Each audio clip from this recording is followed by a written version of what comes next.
What's going on, ladies and gentlemen? My name is Michael, and today on FudgeMuppet, we're going to a house party. And not your regular party with pumping music and no objective but to get buzzed and have as much fun as possible. At this party, all the guests want the same thing. Not wine nor skooma, but to be the first to uncover a big chest filled to the brim with treasure. Greed is the biggest motivator today for the guests in attendance, but not for us, of course, for we've been sent to kill them all. In the Elder Scrolls IV Oblivion, the Whodunit quest is one of my favorite in the entire game, and I have always wanted to make a video exploring it. I think it's safe to say that many Elder Scrolls fans would have it ranked in their top 10 quests from across the entire series. It provides some of the most fitting moments for a Dark Brotherhood experience, allowing you to not only stealthily take out each house guest in typical assassin fashion, but to do so with a tongue as manipulative as your dagger is sharp. Today we'll be meeting all of the guests, finding out their true feelings towards one another, and exploring the various ways we can puppet master this party until we're the last one standing. In addition to playing through this special quest the Dark Brotherhood has tasked us with, we'll also be drawing inspiration from the setup to discuss some great ideas which can be borrowed and implemented into quests in the Elder Scrolls VI. It's a synthesis of two of my favorite things to talk about, so let's hop right into it and get our invitation to the party. Do you like parties? Because you've been invited to one. Of course, you'll be killing all the other guests. Are you ready to attend? Splendid. You need to go to the city of Skingrad, to the large house known as Summit Mist Manor. There, you will meet up with 5 very unlucky guests. In order to receive your bonus, you must kill each guest secretly, one by one. If anyone sees you committing murder, the bonus is forfeit. The guests believe there is a chest of gold hidden in the house and have agreed to be locked inside until one of them finds it. In fact, the guests believe the key to the manor is inside the chest, and only by satisfying their greed will they be allowed to leave. Poor fools. There is, of course, no chest of gold. The guests will find no key. After you arrive, the doors will be locked behind you, as everyone expects. When all the guests lie dead, you will be free to leave. Now go. See the doorman at Summit Mist Manor. He will explain the rest. Have fun. Inquiring more about the contract will have Ochiva reveal that every single guest at some point in the past wronged their mysterious host. Now he's hired the Dark Brotherhood to exact his revenge. Arriving in Skingrad, you'll notice that there will be a foreboding thunderstorm to set the scene, which you may assume is just a neat little coincidence, but it's actually scripted into the quest when you approach Fafnir the doorman. So the last guest finally arrives. I'll tell you what I told all the others. You go in, I lock the door. You don't come out until it's over. Now I'll tell you what I didn't tell everyone else. We have the same mother, you and I, and she wants you to have this. It's the key to the house. I guess someone else has already told you the other details. Kill all the guests, then leave, right? Well, you better get in there. Time to mingle. What a sensational setup! Entering the manor, you'll be greeted by an elderly Breton lady by the name of Matilda Petite. The 6th guest has finally arrived. Well, it's about time. Do you know how long we've been waiting? It seems like an age. Whoever invited us here must at least know us, don't you think? In any event, we're all stuck here together, so we might as well get acquainted. The rest of us have already traded introductions. I'm Matilda Petite. The others are Nels the Naughty, Neville, Devisi Dran, and Primo Antonius. Now, who might you be? Please, tell us a little bit about yourself. Now, this is a situation where you can actually tell her the truth without a hostile response, and I highly recommend it. I'm an assassin, hired to kill you. You're a funny one. Good, I'm glad one of us has a sense of humour about all this. It'll make our time here that much more enjoyable.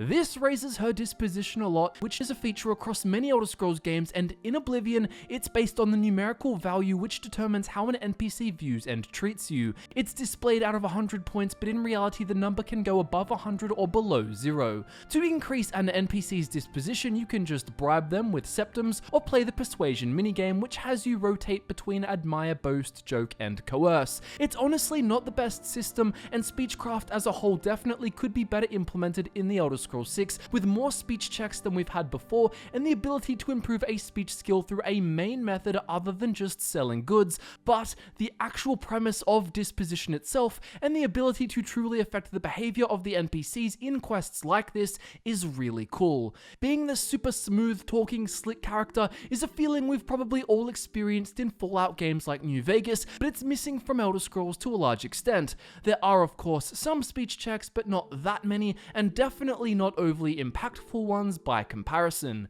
In Oblivion, high disposition with an NPC could unlock dialogue options which on occasion could change quest approaches and outcomes. The Whodunit quest is a well-executed example of what could be done more often in Elder Scrolls 6 quests, because the way the various guests view you changes their dialogue in different ways. In fact, there's 3 sets of dialogue depending on whether your disposition with a guest is low, neutral, or high, changing what they will say when you ask them about each individual guest. They'll also have different dialogue when you inquire about each living guest after each of the 4 kills is made, and each guest that dies, all the way to them being the last one standing.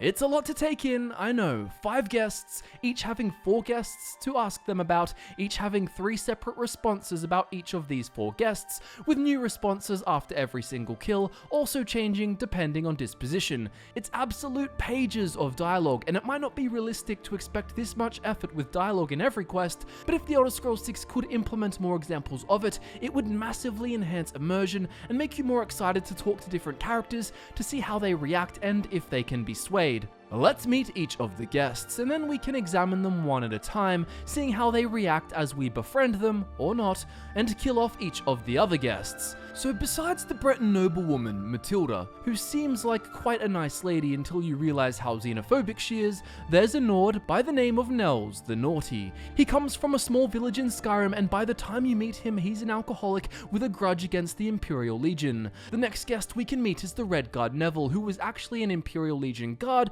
but has since retired. He wants the gold as much as the rest of the guests, of course, is the only one who brought a weapon, and unsurprisingly will not get on well with Nels. There's also a Dunmer guest, a young girl by the name of Dovisi Dran. According to different dialogue from various characters throughout the quest, Dovisi's quite young and not really considered a grown adult. It makes me wonder if she wronged the Dark Brotherhood's client, or if another member of her family did this, and this is just the client's method of revenge. Dovisi comes from Morrowind, but her family moved to Valenwood of all places a few years ago. Finally, we have Primo Antonius, a wealthy imperial man who claims his father owns more property than the East Empire Company itself. No matter your disposition with him, his first line is still, "So, you finally showed up. It's about time. People of my station are not accustomed to waiting." A man born into riches at a party looking for some gold. If your assumption is that he's probably just bored, you'd be correct. Besides each character having their own unique flavor, it's the dynamic nature of the disposition-based dialogue itself that really makes you feel like the way the guests view you is reflected in their behavior. It just makes the game environment feel that much more real. The guests at the party will also talk amongst themselves, sometimes having quite conflicting worldviews. If you've earned it, they'll confide their deepest thoughts about each other to you. Whoever whipped up this contract seems to have been wronged by a surprisingly diverse range of people, so it really did lead to the perfect concoction of suspicion, allure, prejudice, and ultimately conflict. Some people even theorized that Lucien Lechance arranged the setup to train you for the purification ritual to come, where you would also have to take down multiple targets in the same place, most optimally without being caught. In addition to the highly dynamic dialogue options, there are also special opportunities to have certain guests move to secluded spots in the manor, perfect for the task at hand. Let's dive into some of this disposition-based dialogue to show you how the different characters act. I'll just be bribing them to raise disposition, which again is a feature we'd want to smooth out for the Elder Scrolls 6, but it speeds things up for today's video. I suppose we can just take the septums back from their corpses anyway. Don't let the name fool you. I had a bit too much mead a few years back, and there was this tavern wench. Anyway, just call me Nels. It's funny, I like just about everyone, but the very sight of you makes me sick. Why don't you go look for the gold someplace else, friend? She's an innocent young girl, and she doesn't need people like you asking questions about her. He's an Imperial Legion bulldog. Scum, if you ask me. Kind of like you. You can see how he's not too friendly because our disposition with him is low. Increasing his disposition to neutral will have him give more polite and somewhat honest responses. Kinda stuck up, that one. Right before you got here, I told her the funniest joke about an Argonian maid, and she didn't even crack a smile. Seems like a nice enough kid. A little too rich for his own good, maybe, but I've met worse. With disposition maxed, we can really get to the heart of each character and learn the most about them, helping us to use manipulation as we send each guest to the void. Let me confide something in you, my friend. Dovisi is the spitting image of my own daughter. Her skin is darker, of course, but that sweet face. My daughter was killed, you see, a few years back by bandits. I'm sorry. Please forgive a father's heavy heart. I will confide something in you, my friend. I despise Neville and all his Imperial Legion ilk. They are useless, uncaring tools of corruption. 3 years ago, my village in Skyrim was attacked by bandits. We went to the nearby Imperial Legion outpost, but they refused to help us. My dear, sweet daughter Olga was killed that day. She was murdered, and the Legion would do nothing to help her. Neville and his kind are scum. Unsurprisingly, Neville and Nels can be heard clashing regardless of your puppet mastery. Here's a snippet. So, Nord, if you find the gold, what will you spend it on? Wait, let me guess. A sleazy whore and a nice new battle axe, am I right? I'm going to open a tavern. Not that I'd welcome your patronage. No pigs allowed inside, you see. You Legion types tend to stink up a place. A tavern? Oh, I should have known. Leave it to a barbarian to spend an entire chest full of gold on beer and mead. How pathetic. You can call me a barbarian. It's true, and I'm proud of the fact. But you call me pathetic again, and I'm going to show you just how barbaric I am.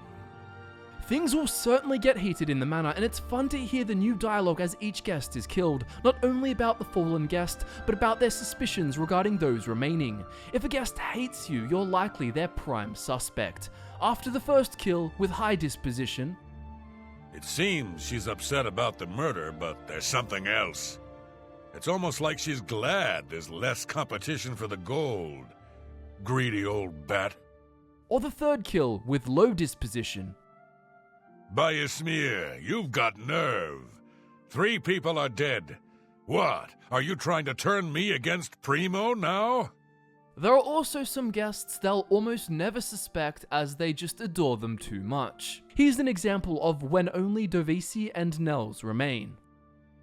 I swear to you, my friend, if anyone tries to harm that sweet girl, I will tear them limb from limb. Whoever killed the others will strike again. They're getting into this house somehow, which means there must be a way out as well.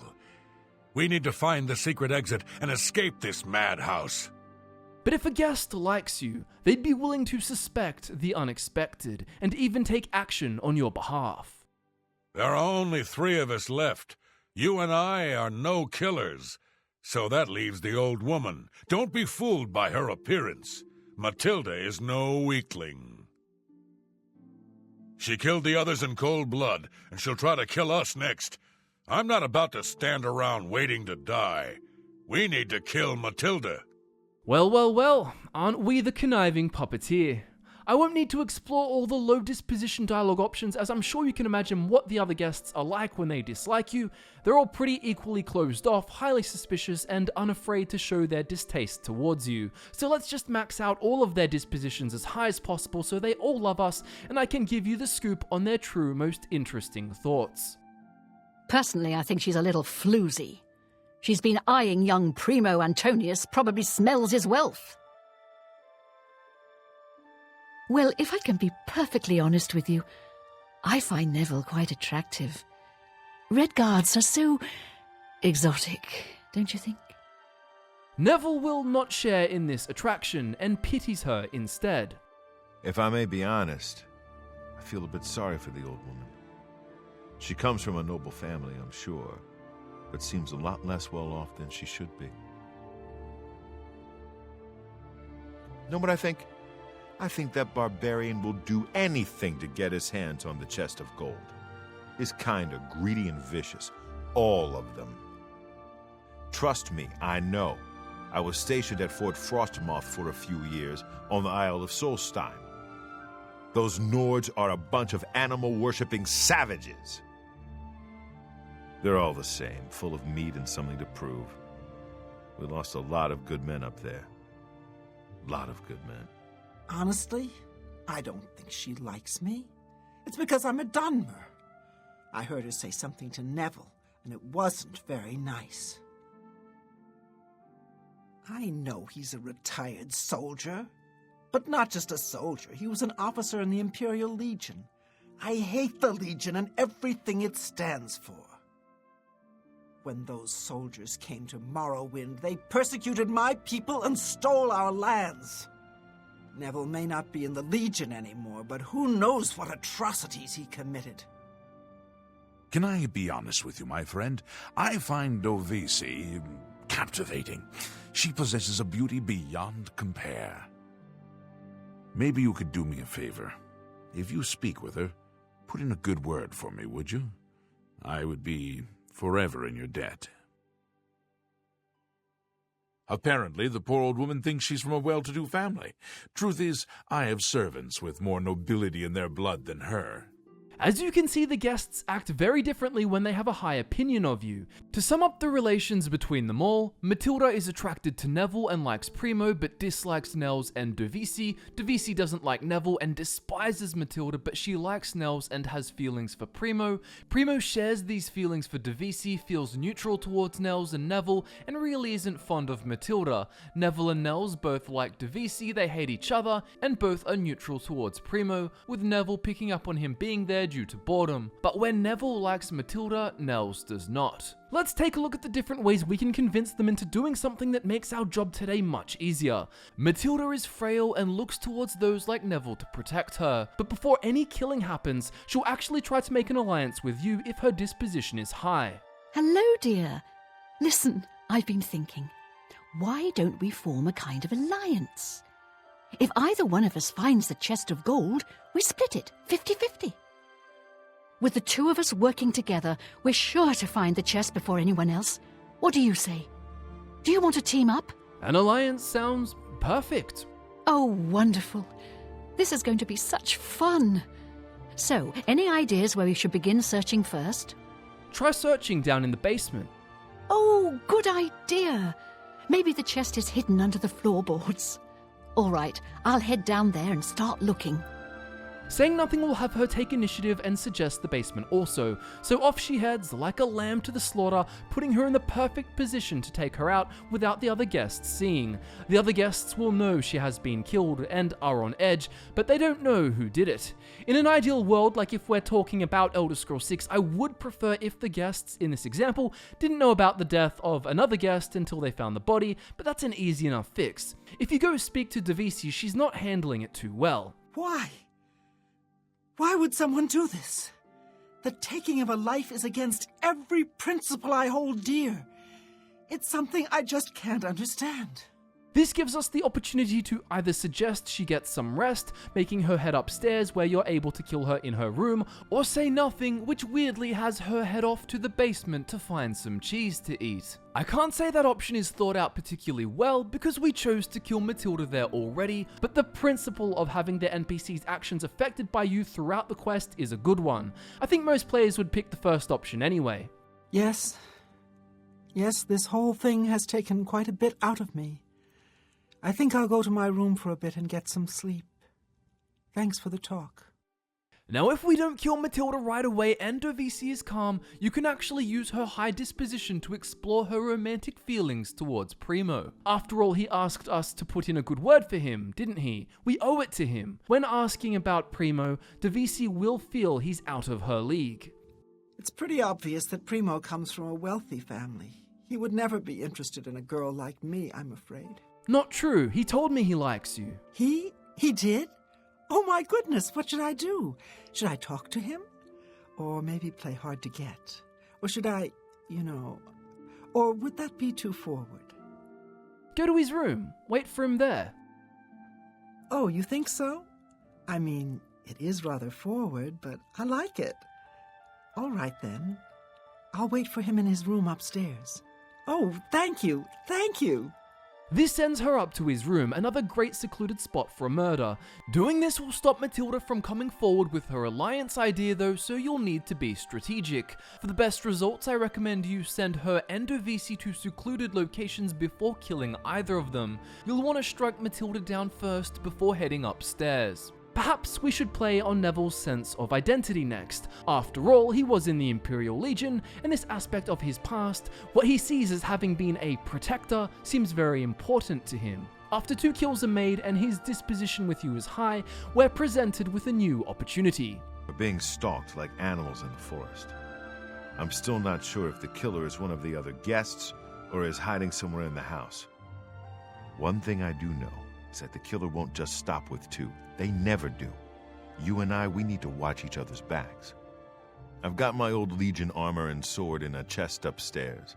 It's time I geared up and showed this coward just who he's dealing with.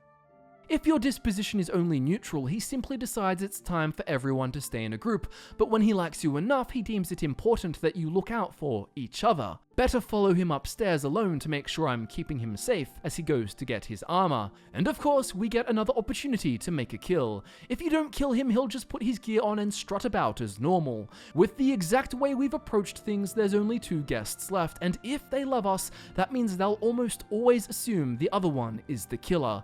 They'll also have plenty to say about what has happened so far. You want to know how I really feel about Neville's death? I'm afraid. I may hate the Imperial Legion, but its members are trained warriors. Neville was probably the most capable fighter among us, yet he was cut down silently, just a few rooms away. I fear one of us is not who they appear. This isn't the work of some greedy houseguest. There's an assassin among us. You mark my words. We must watch ourselves at every step. Who among us is vile enough to take the life of such a beautiful, precious creature? If I find out who did this, they will pay with their life! Asking them about each other will cause them to take action and do your dirty work for you. Besides you and me, he's the only one left. By Ysmir, that boy will pay for what he's done. Come, we must kill Primo before he kills us. I was right about him. He's been doing it. He's the killer. My friend, you and I have to end this. We must kill Nels before he kills us. This provides the perfect opportunity to take out the final guest. In fact, if Neville is the final guest remaining, he actually gets an axe and tries to chop the door down. Another opportune moment to strike.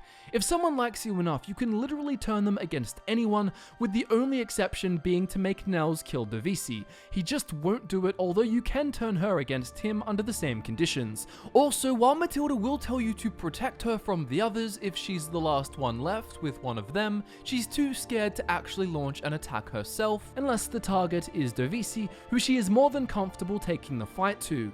In the beginning, there are 6 sweet rolls, 1 for each guest, and we will be the last one standing. All in all, the quest is extremely fun and memorable, and one of the biggest reasons for this is all the attention to detail placed on the process of completing it. The quest let the player do things how they wanted, with the option of just going nuts and slaying everyone in a frenzy, or finding the different ways of manipulating the guests to your advantage. When we've talked about our desires for Elder Scrolls 6 before, we tend to focus a lot on player choice and consequence, wanting Bethesda to make sure our choices actually have impact.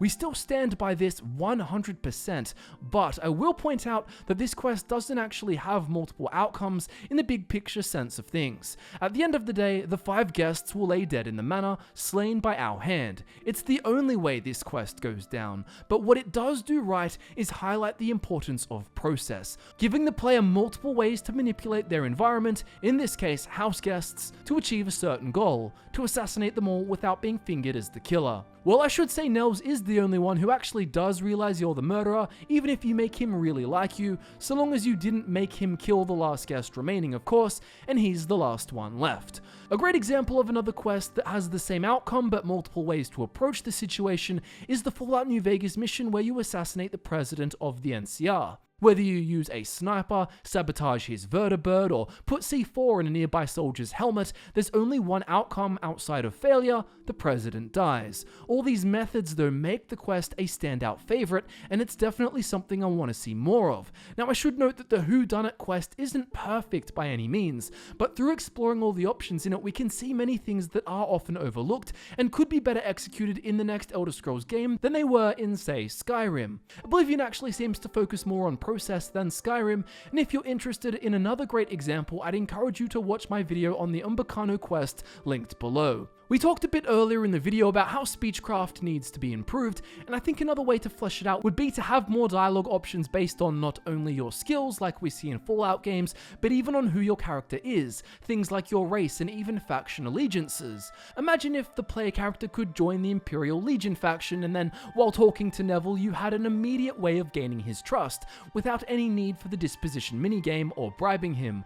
Or perhaps if the game detects you have 75 in any damage-based skill, you can use that to say something which proves your competency to Matilda, making her decide to follow you around permanently after the first kill is made, allowing you to take her to any secluded spot you like before taking her out. I mean, this might be going too far, but if Bethesda put traits in the Elder Scrolls, which is something we've said we want before, and one of them was called Born Noble, and you pick it at the start of the game, perhaps there's a unique dialogue option to get on Primo's good side when introducing yourself.